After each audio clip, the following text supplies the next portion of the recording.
I got my PhD in the field of organic chemistry, postdoc at Stanford University, joined the group of a man who was going to win a Nobel Prize in chemistry, voted one of the top 50 most influential minds in the world. I was a visiting scholar at Harvard University.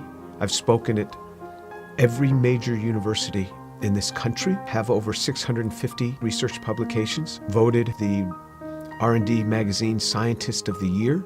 I'm in the National Academy of Inventors. I'm a member of the American Association for the Advancement of Science, over 120 patents, started 7 or 8 companies.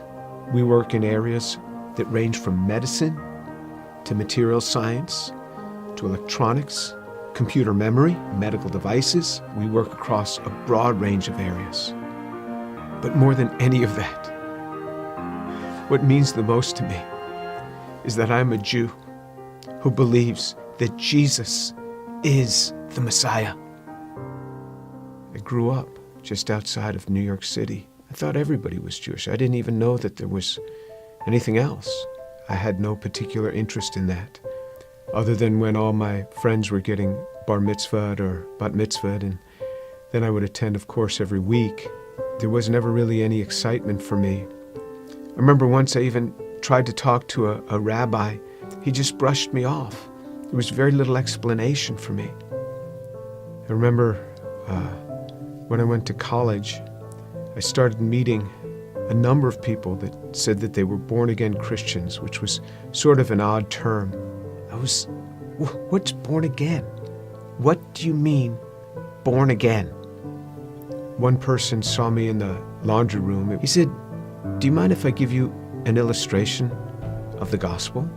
And I remember we sat there and he actually started to draw a picture. A cliff with a man on one side, and he drew a little man, and then another cliff with God on the other side, and a big chasm in between that he labeled with sin. And I looked at him, I said, "I'm not a sinner. I've never killed anyone. I never robbed a bank. How could I be a sinner?" And he had me read a verse from the Bible. "For all have sinned and fall short of the glory of God." In modern Judaism, we never really talked about sin. I don't remember ever talking about sin in my home.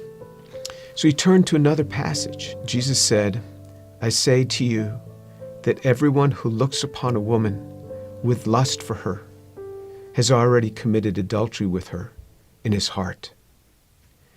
Pow! I felt just as if I had been punched right in the chest. Here I was, new in college. I didn't think anybody knew.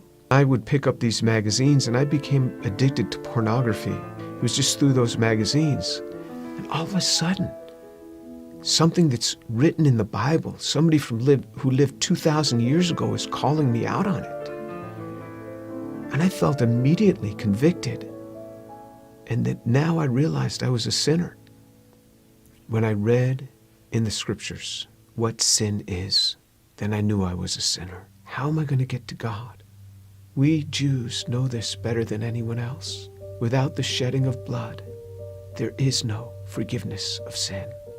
This description in Isaiah 53 of how he will bear upon himself my sin, the things that I had done, and this was him. This was the man that took this upon himself on the cross. The perfect God comes and gives himself for us. He is the one that gives himself for us. I started to realize how Jewish the New Testament is.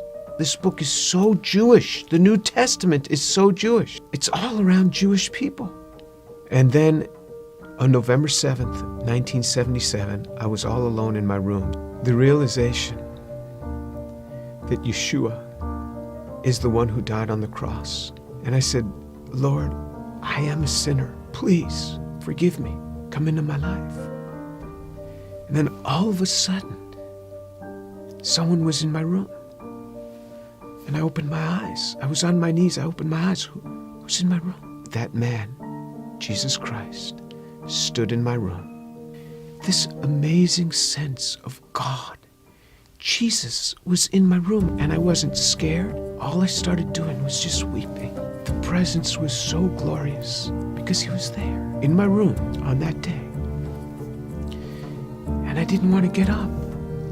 And this amazing sense of forgiveness just started to come upon me. That was him.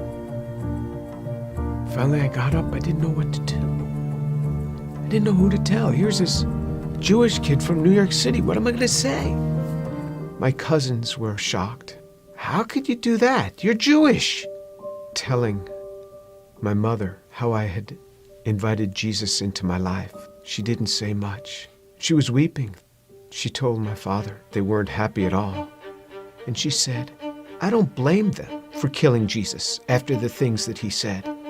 Who is he to come against these religious leaders that have dedicated their lives to helping people and to tell them that they are whitewashed tombs? Who is he, this young man in his 30s, to say this to these scholars? He got what he deserved. And my mother's a very deep, pensive, careful reader. She read from Genesis right on through the Tanakh, the whole thing. When she got done, I said, what did you think? She said, God warned us over and over again. He warned us. When my daughter was about 15, my mother and father came to visit us. At one point, my mother went into her room for several hours. She came out. She said, quite a young girl you have. She talked to me for a long time.